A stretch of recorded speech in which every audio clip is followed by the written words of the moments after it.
and gentlemen, welcome to MTGOTraders. My name is Taryn, and this is June 30th for our Devastation preview season.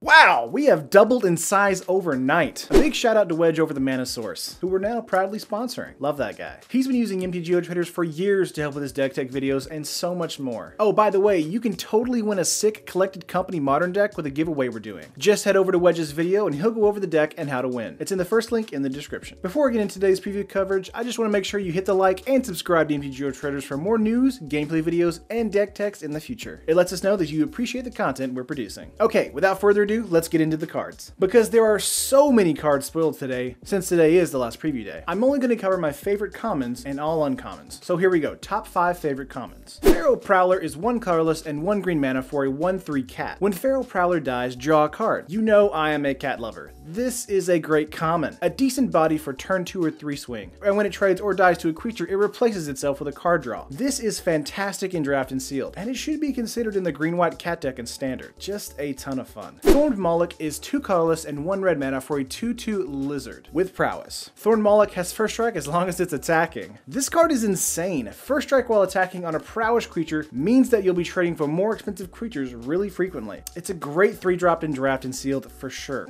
Probably not Standard playable sadly, but it's an amazing aggro strategy that also couples nicely with pump or burn spells. Countervailing Winds is 2 colorless and 1 blue mana for an instant. Counter target spell unless its controller pays 1 colorless for each card in your graveyard. It also has cycling for 2 colorless mana. I actually really like this card. It's a more mana efficient counter card that gets way better the longer the match goes on. So it has legs. In the early game, if you don't need it, cycle it. In the late game, this turns into a natural counter. For Draft and Sealed, if you're getting into control in blue, this card seems like a great pick. And Standard, this card would actually be amazing in a Delirium or self-mill deck. I think it may actually see play there. That's exciting. We've also got a fantastic reprint in the set. Unsummon is 1 blue mana for an instant. Return target creature to its owner's hand. This is basically removal for blue thanks to the amount of tokens based in the set. Super useful. And I would pick this highly in Draft or Sealed. It's a tried and true card, and it may see some Standard play as it always does. And my last favorite common, Spellweaver Eternal for 1 colorless and 1 blue mana for a 2/1 zombie Naga wizard with prowess and afflict 2. This card is crazy good for a common, honestly. In Draft and Sealed, it's great at getting in for 2 with afflict, and prowess on here makes sure that when it's blocked, you can play around it and make it survive. I wouldn't be surprised if this made it into a Standard deck somewhere. The value is just astronomical. Just so good, guys, seriously. If you need 2 mana creatures in blue, this is your best common. Okay, so there were several other commons that I really liked, but I would be here for another 10 minutes if I went over them. So for now, I'm just gonna move on to the uncommons and rares. Dunes of the Dead is a land desert. You can tap and add a colorless mana to your mana pool. When Dunes of the Dead is put into the graveyard from the battlefield, create a 2/2 black zombie creature token. This is the exact desert you want in your desert tribal deck. In Draft and Sealed, unless you're coming into a lot of deserts, this isn't useful though. It's one of those toolkit cards that I recommend staying away from until you have 3 or 4 pieces that work well together. In Standard, the desert deck may in fact come together a bit better, but I wouldn't imagine this being a major linchpin of its operation. Moving on to another land, Crypt of the Eternals is a land that when it enters the battlefield, you gain 1 life. You can tap it to add 1 colorless mana to your mana pool, or you can pay 1 colorless and tap it. Add 1 blue, swamp, or red mana to your mana pool. This is strictly mana fixing in Draft and Sealed. Do not play this in Standard. You have Aether Hub and Spire of Industry for that. But in Draft and Sealed, this helps to iron out any mana situations where you're having to dip into 3 colors. Mana fixing is very important, so don't overlook it. Dagger of the Worthy is 2 colorless for an artifact equipment. Equipped creature gets +2/+0 and has afflict 1. You can equip for 2 colorless. This is weirdly priced for an uncommon. I would have hoped for more, honestly. In Draft and Sealed, this is going to be good for a creature heavy strategy if you have to curve out, but in Standard, this is unplayable. Remember, when looking at cards like this, think about how fast it is and compare it to what's being played in Standard right now. If it doesn't at least have board impact or is ultimately broken in some way, pass it by. Tenacious Hunter is 2 colorless and 2 green mana for a 4/4 crocodile. As long as a creature has a -1/-1 counter on it, Tenacious Hunter has vigilance and death touch. This card is actually pretty good. In a green-black counters deck in Sealed and Draft, this guy may always be a 4/4 vigilance death toucher. However, that's with another card. Still, a 4/4/4 isn't terrible, but the advantages it adds when you have a -1/-1 on an opponent's creature is fantastic. I would pick this highly if you're running into a lot of counter stuff. In Standard, nah, probably not the play. Quarry Beetle is 4 colorless and 1 green mana for a 4/5 insect. When Quarry Beetle enters the battlefield, you may turn target land card from your graveyard to the battlefield. This is desert recursion on a decent body. In Draft and Sealed, this can be one of your bombs, but because it doesn't have immediate board presence, I would pass it by unless again, you're in the Desert archetype. And again, this is not constructed playable, unless you're willing to build like a, insect deck. Dune Diviner is 2 colorless and 1 green mana for a 2/3 Naga Cleric. Pay 1 colorless and tap it. Tap an untapped desert you control. You gain 1 life. Why is this an uncommon? Ugh, no thank you. This is bad. And I don't even see where it would come into play in Draft or Sealed either. Pass this one up. Devotee of Strength is 2 colorless and 1 green mana for a 3/2 Naga Wizard. Pay 4 colorless and 1 green mana. Target creature gets +2/+2 until end of turn. Okay, this is much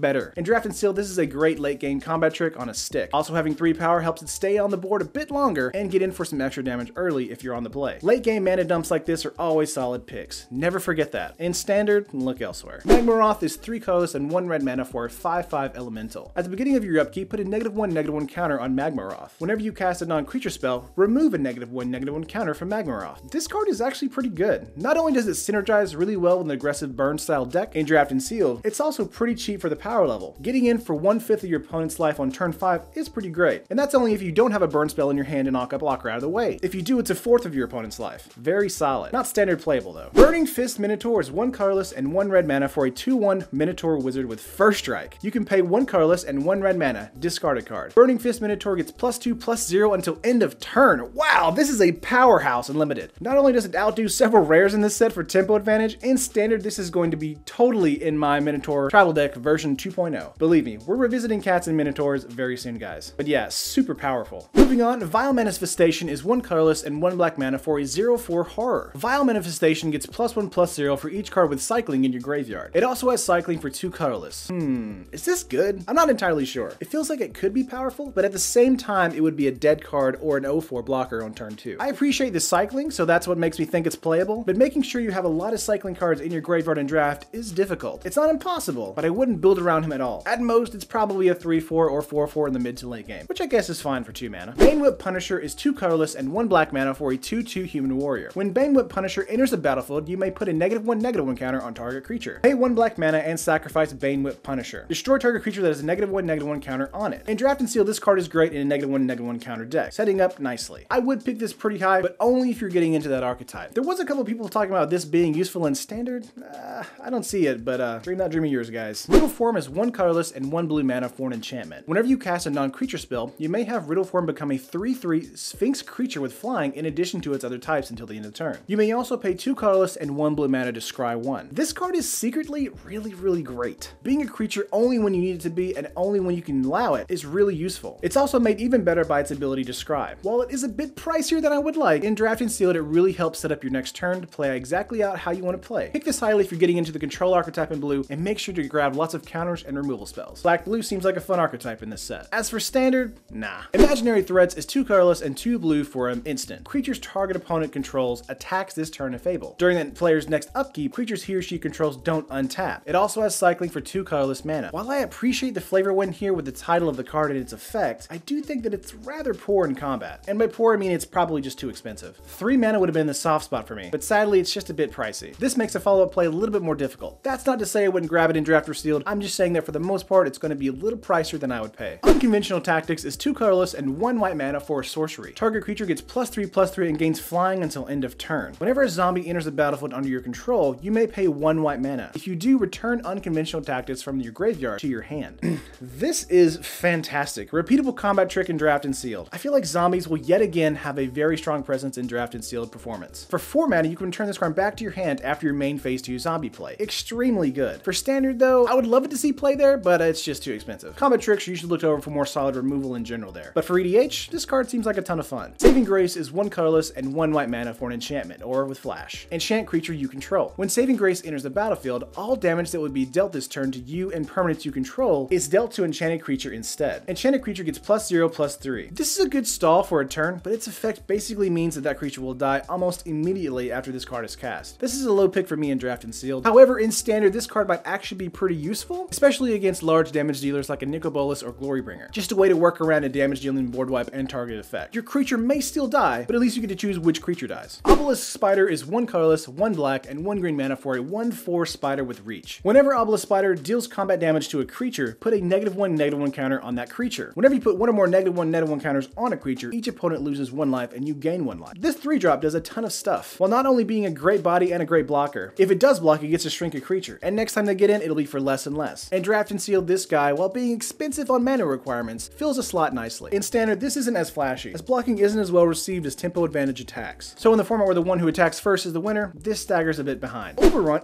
excuse me, Overcome is 3 colorless and 2 green mana for a sorcery. Creatures you control get +2/+2 and gain trample until end of turn. Overrun, this is not, sadly. But still, giving your board +2/+2 and trample is no joke. In Draft and Seal, this is a total bomb. If you have the board presence, this should be the move that wins you the game. In Standard though, this card is bad, and I wish it wasn't. But at the rate and speed of Standard, a pump spell like this feels like Magic 2008 and not Magic 2017. Sifter Worm is 5 colorless and 2 green mana for a 7/7 worm. It has trample, and when Sifter Worm enters the battlefield, scry 3. Then reveal the top card of your library. You gain life equal to that card's converted mana cost. This card is pretty fantastic for Draft and Sealed. It'll help make playing your turn out for a 7 mana creature worth it, by letting you scry mana to the bottom of your library and setting up your next couple of draws for maximum effort. Also, the life gain. While usually ranging in the 2 to 4 life slot, it's nice as well. So just in case your creature dies to removal, you were given just a little bit of padding before you take the hit. Not to mention this 7/7 has trample. Ouch. Talk about hitting like a tank. If you're needing bombs unlimited, this is the place to look. For Standard, however, this is a big dud. As always, it does too little for too much. Sunscorched Champion is 2 colorless and 1 white mana for a 2/3 human wizard. When Sunscorched Champion enters the battlefield, you gain life equal to its power. It also has Eternalize for 2 colorless and 2 white mana, and also discarding a card. Okay, is this the cheapest Eternalize cost we have in the set? Somebody let me know in the comments below. As for format, Draft and Seal, this card is a fine body and a decent effect. Getting in for a 2/3, getting 2 life, and then bringing back a 4/4 and getting 4 life seems pretty great. If you have a pump spell and need the life, you can also cast that as it enters the battlefield on the stack, gaining even more life. For Standard, this card might see some fringe play. The cheap Eternalize cost is what makes me think that's a thing. But alright guys, let's move on to rares, and there's only one rare for today. Apocalypse Demon is 4 colorless and 2 black mana for a star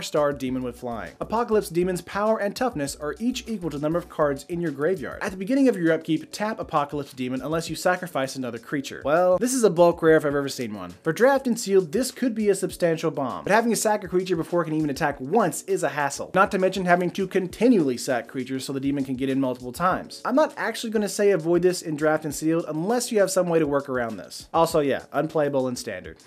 But guys, that is it for our Devastation. What did you think? Any favorite cards of the day? Burning Fist Minotaur? Oh, it's so nice. But that's only because I'm a huge fan of the Minotaur tribal deck in Standard at the moment. But let me know. Disagree with any of my opinions? Let me know in the comments below. I'm always down there interacting with as many people as I can. As always, like the video if you liked it, and subscribe to MTGOTraders for more videos like this in the future. I'll see you guys next time.